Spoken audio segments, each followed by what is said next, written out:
This is KM Weiland, and you are listening to the 340th episode of the Helping Writers Become Authors podcast. I was excited here recently to ink the contracts for a Chinese translation of both my books Outlining Your Novel and Structuring Your Novel. The Chinese versions will be joining their Japanese and Korean brethren. Foreign translations are insanely fun and insanely weird. I don't think there's anything stranger than holding a copy of a book you wrote, but of which you can't read a single word, or even a letter in this case. It's like seeing your child with a completely different face. Still, it's very cool, and I'm super excited about reaching the Chinese market. And any of you who happen to be able to do what I cannot and read Chinese. The latest post on my blog is how to write characters who are children. One of the trickiest types of characters to get right are children. So learn these major tips for how to write child characters that resonate with readers. You can visit my site at helpingwritersbecomeauthors.com to find the post. And now I hope you enjoyed this week's podcast entitled How to Write Faster and Sell More Books and Why You Maybe Shouldn't.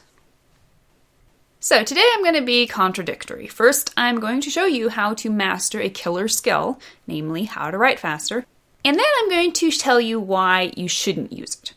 There are two reasons you might be interested in learning how to write faster. One, your daily word count is abysmal, and you're having trouble creating any kind of forward momentum in your daily writing sessions.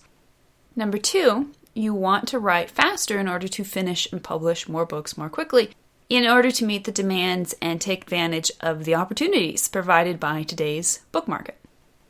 The first reason is pretty self-explanatory, but let's take just a minute to look more closely at the second. So, did you know there is a not-so-secret formula for succeeding as an author these days? It's a three-part formula. 1, write awesome books, preferably genre and preferably in a series. 2, learn a few important marketing hacks. And 3, write at least one book a year. If you want to make a living in the wild west of today's independent digital gold rush, then this is the formula that represents just about every novelist who's made it work for them. This presents a tremendous opportunity for talented, determined writers. It also puts a lot of pressure on young, hungry authors to write fast and churn out books. And there are pros and cons to that realization. The probable benefits of writing faster are more books, more earnings, good writing habits of discipline, focus, and drive, and compounded writing experience. The more books you write, the more you learn about the process. And the potential drawbacks to writing faster include lower quality of story and prose, less enjoyment in the process, more stress, and sometimes muddied priorities. All of these considerations should give you pause for thought, both excited and cautious, since every single one will affect your writing, your career, and even your life. So in weighing these considerations, what it all comes down to is your personal priorities, which we're going to talk about more in just a sec. But first, the practicalities of how you can learn to write like the wind, bullseye. Now, I am not the fastest writer on the planet, but neither am I the slowest. For me, 1,500 good words an hour isn't unusual. This isn't anywhere close to, say, Chris Fox's impressive 5,000 words an hour. But it was enough to have one guy insist I either had to be lying or writing the sloppiest first draft of the century. However, I consider this rate neither slow nor super speedy. It's a rate I'm quite happy with. I have to push myself a little to achieve it, but I don't have to sacrifice quality, hurt my wrists, or feel stressed out by this pace. Now, please note, this is only a guideline idea against which to measure your own pace. I'm not saying this is the right pace. I'm saying this is my pace. But here's how to write faster and achieve your optimal writing pace. Step number 1, plan. Achieving success begins and ends with having a realistic goal. How many words do you want to write in an hour? Once you know that, you can start breaking down your overall goal into bite-sized chunks. I divide my hour into quarters. My goal is to write 300 words every 15 minutes, which is a goal I often surpass by 100 words or so. I know this is an achievable goal for me, since this is a rate at which I can easily write without unnecessarily pushing myself, as long as I don't let myself stop. So to start with, you need to figure out a pace at which you're comfortable right now. This isn't necessarily the pace you want to be comfortable at, but you have to start where you're at. Don't make things unnecessarily difficult for yourself in the beginning. Start within your comfort zone. And then as you accustom yourself to your new habits, you can raise your goals. Step number 2, practice.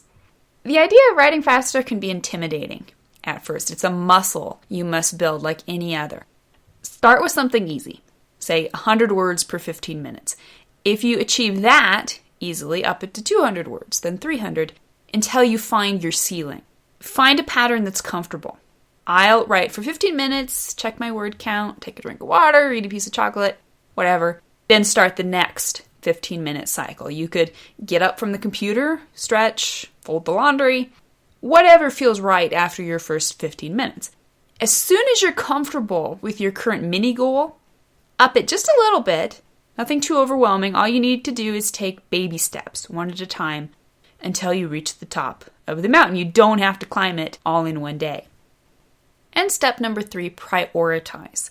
Writing quickly requires absolute focus. This means eliminating distractions. Go to the bathroom, put your earbuds in, lock the dog outside, and for heaven's sakes, turn off the internet. You need 15 minutes to an hour of uninterrupted writing time.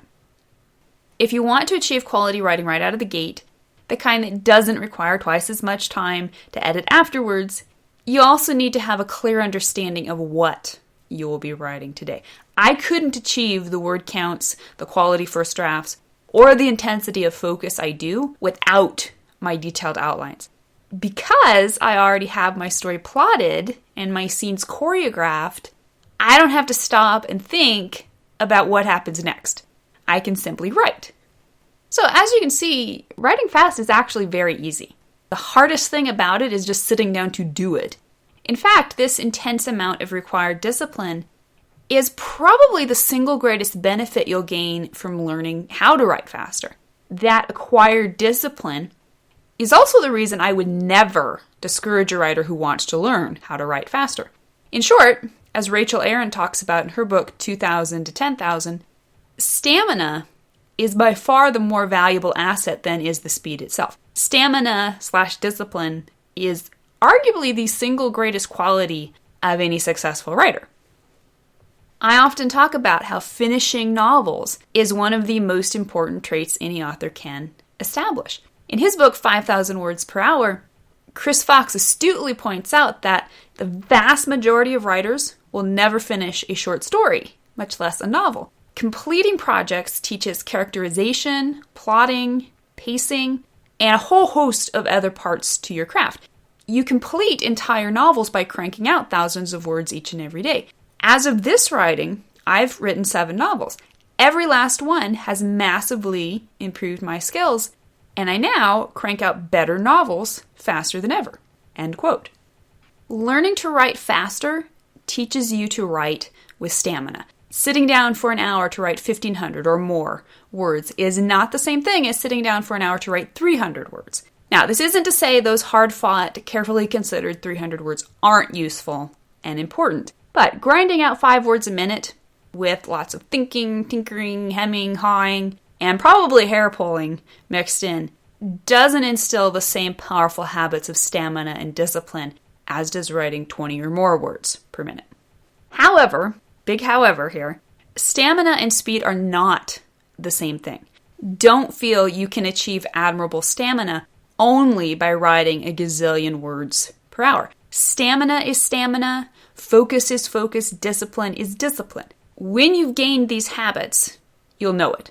And it's no knock on your accomplishment if you're not writing thousands of words to the hour. Which brings me to my entire reason for sharing this episode. So you see it everywhere these days, the demand for speed. We all want to be successful writers. And if the hack for achieving that success is to write faster and produce more books, then how can we help feeling the pressure to reach that goal? I feel that pressure, perhaps more than most, since my fiction defies the common sense marketing formula in just about every way possible. I don't write genre fiction. I don't even write the same genre every time. I don't write series yet. And I publish only one novel every 3 years. Whenever I sit down to brainstorm marketing techniques for my fiction, I see the biggest answer staring me right in the face. Write for the market. Write faster, churn out a couple books a year, heck, maybe even one every other month, and shoot, why not just go ahead and start writing romance and thrillers while I'm at it? I have absolutely zero doubt that if I were to do this, my fiction sales would easily double or triple within the first year. Believe me, I feel the pressure. And I fight it. I fight it for 2 reasons. The first reason is simply that I don't feel I could maintain the same level of quality in my books if I were to rush the overall process. And that's just me. There are certainly writers out there who can write an awesome book in a month. The second reason is by far the more important. It's the trump card. It's what reins in my marketing brain's enthusiasm every single time. The second reason is this. If I were to force myself to write any faster, I would lose something precious. Simply put, I don't want to write my books any faster. I enjoy the fact that a first draft generally takes me about a year to write. I love getting to spend that amount of time on one story. I love that each story gets to have a sense of weight within my life. Indeed, each book gets to be an entire chapter of my life, rather than a TV serial on binge watch, quickly conceived, quickly enjoyed, quickly discarded. I feel very blessed to be able to write full time. But that experience has also made me aware of how easy it is to lose your passion and joy in something once you try to start monetizing it. I have to make it a conscious priority every single day not to let the obvious path to $1 dictate to my art, not to let it overwhelm or destroy what is the heart of it all, the reason for it all. I write because I love it. I would write if I never earned $1, if I were never read. That is why I do not make choices for my fiction based on what is best for the market. That is why I choose, at this stage in my life anyway, not to write any faster than I already do. That's my priority. Now, if you haven't figured this out already, let me say it point blank. There's no right speed at which to write your novel. There is only the right speed for you, based on your personal priorities. What's most important for you is figuring out what those priorities are. So ask yourself, do you have trouble finishing novels? Do you have trouble mustering daily discipline or regular word counts? Do you have trouble focusing during your writing session? Do you struggle to stop tinkering with your unfinished first draft? If so, then you will undoubtedly find answers and personal improvement in following the above steps for learning how to write faster. Do you want to be able to take advantage of more marketing tricks for your fiction? Do you want to sell more books? Do you want to build your audience faster? If so, then very likely writing faster and publishing more frequently will help you accomplish that. And by the way, this is a totally legitimate quest. I'm in no way suggesting you're selling out if this is what you desire and this is the route you decide to take. Just make sure you're taking it for the right reasons and with a full awareness of what you may be sacrificing. But you also need to ask yourself, are you already a consistent writer with a steady, disciplined daily pace? Do you enjoy the pace at which you're currently writing? If you had to choose between selling more books and following your own artistic preferences, would you choose the latter? And do you believe you would compromise the quality of your writing if you produced faster? If so, don't pressure yourself into feeling you must double, triple, or quadruple your daily word count. If you choose this route, will you, too, be called upon to make sacrifices? Absolutely. Will you sell as many books and make as much money as authors who are writing faster? It's impossible to say for certain, but it does lower the odds. Now, no answer to any of these questions is the wrong answer. None of these is a wrong choice. But make sure you understand your priorities, your goals, and the pros and cons of each decision you make as a writer. Not too long ago, as I was just beginning to contemplate this episode, I received an email from listener Patrick Hart who wrote, I just finished listening to an episode in which you discussed how fast one should write their novel. It is nice to know there are others out there like myself who take the tortoise route. So thank you for the renewed faith in my work ethic. Learning how to be a successful writer is a goal we all share. But I think we can all agree that learning to be a happy author is even more important. Finding the right pace for your writing can help you balance both success and happiness. So, here's to that. Thank you for listening to the Wordplay Podcast. To read a transcript of this episode, you can visit my website at helpingwritersbecomeauthors.com. And be sure to check back again next week.